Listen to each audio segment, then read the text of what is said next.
Well done. Great set of results. The one thing that the market wants to know is the kind of buyback program, 9 billion, now 10 billion, is can you assure the market that we're so strong that I can see that continuing in train into 2017, 2018?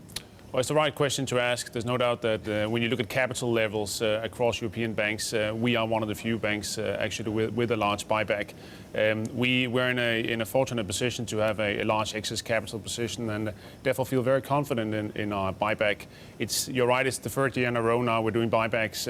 The aim of the management team is to fund profitable growth and then pay out excess capital. So to be honest, I would prefer to fund more profitable growth. But at the moment we can do both, and we don't see that changing as we speak. What is the growth scenario then for retail banking in the Nordic region? Negative interest rates, of course, and we'll talk more about that in a moment, have been complicating the environment. What kind of growth can you then achieve? Well, if you look at last year, we achieved 5% growth across lending across the group, and I wouldn't be surprised if we're delivering something that is close to that in 2017 as well. We're taking share in both Norway and Sweden, which are important growth markets for us. So we are growing above the market. So you would say market growth of a couple of percent. We're growing above that, double digit in both Sweden and Norway. So we think we can continue that given the value proposition we have at the moment, and we seem to be gaining some traction. Talk to me about costs, because you see substantial cost opportunities. I'm always fascinated to know where these cost cuts are going to come from and what does it mean for numbers of employees. The cost-to-income ratio is above 50%. The Nordic average is a little bit lower. When are you going to get below 50%? And where's it going to come from? When, first? I'll correct you a little bit there. Excuse me. Because we're at 47.9. You're at 47.9. Yes, My exactly. apologies. The average in the I'm the Nordic region CFO. is 45%. There you go. You're still above the average. That's kind of detail he needs to. Exactly, but your point is fair. We're still above the average.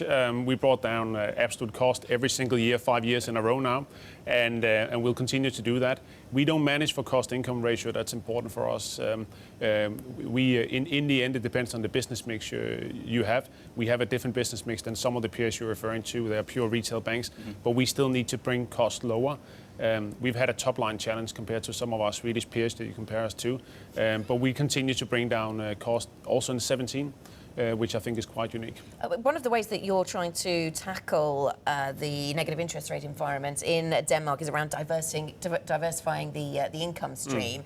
Wealth management seems to be a part of that. It's quite a crowded field, isn't it, these days? Banks trying to get more into wealth management. We've heard that from a lot of places. How much more can you do on that diversification story? I think we can do a lot. I know it's a crowded field. It is crowded because it's a very attractive field with great profit pools.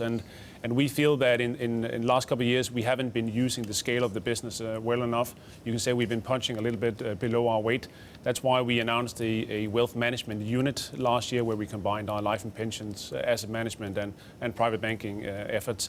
Now that's fully up and running, we do see good potential both in 2017 and onwards. So I think for us, it's about picking up the pace and picking up some of that exciting wallet which we see.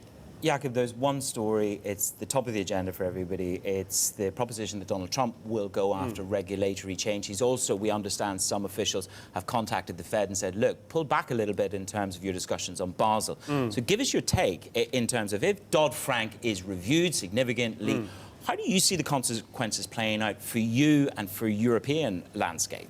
Well, it's the right question to ask, and if you look at Trump, there are several effects here. First of all, there's definitely a deregulation agenda coming out of the US.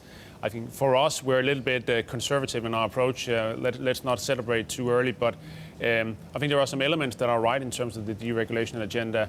What is important for us is very much that we do get a level playing field, that we don't get a US deregulation that is not followed up by European regulation as well. So for us, it's the level playing field that's incredibly important.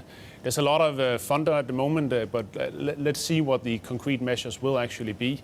But there's no doubt it's thrown a number of things, including Basel IV, a little bit up into the air. So let's see how it ends. But for us, the level playing field is the most important thing. So where the US goes, you would hope that Europe follows? Definitely, because otherwise, I think in the end, the playing field creates more issues. No other economy has endured negative rates longer than Denmark, and you're the biggest bank in that country. Yes. What are the lessons that you can then teach other banks, lessons for other European banks in how to survive negative interest rates that aren't as severe as the ones you've had to tackle? There's no doubt it's a proud record to be the first bank to meet negative rates. But it does mean that if you look at our results over the last couple of quarters, you also see NII inflection. So our net interest income is inflecting now. So that's the positive side of it. We're coming out on the other side.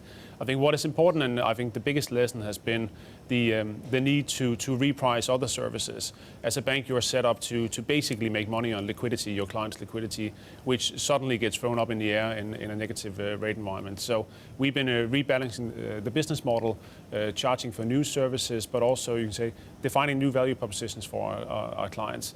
And as you know, in the Nordic region, especially for corporate clients, we've all started charging negative rates for our corporate clients, which, to be honest, has been taken very well by the sector. I was in Zurich last week. I was at a news conference with UBS. They too haven't charged the smaller clients. Can you assure your small retail clients that you're not going to charge negative rates? Yes, nothing has changed there. We are not about to charge our private clients. One of the other issues is, of course, generally there's big moves. You talk about giving capital back. I'm just wondering, there's a move for consolidation as part of the conversation. How do you look at the consolidation story? Are you interested in any insurance businesses? If you had an option to buy a business, what would it be? Yeah, you said you'd rather do something else with the money. So what would it be? Anything for sale for me? What do I see? No, I don't have any Irish banks in my pocket. No. No, but there's no doubt. The funny thing is here, I'm here in connection with our annual results roadshow, and every single investor has asked me about M&A. The last 5 quarters, Break some news with us. No one has asked me about M&A. To be honest, we're not seeing any great opportunities. The management team of Danske is running an organic growth agenda where we see great opportunities still. We may do smaller bolt-on acquisitions, which fits within our footprint, but the large-scale stuff, I think we're still some way away from that. Okay.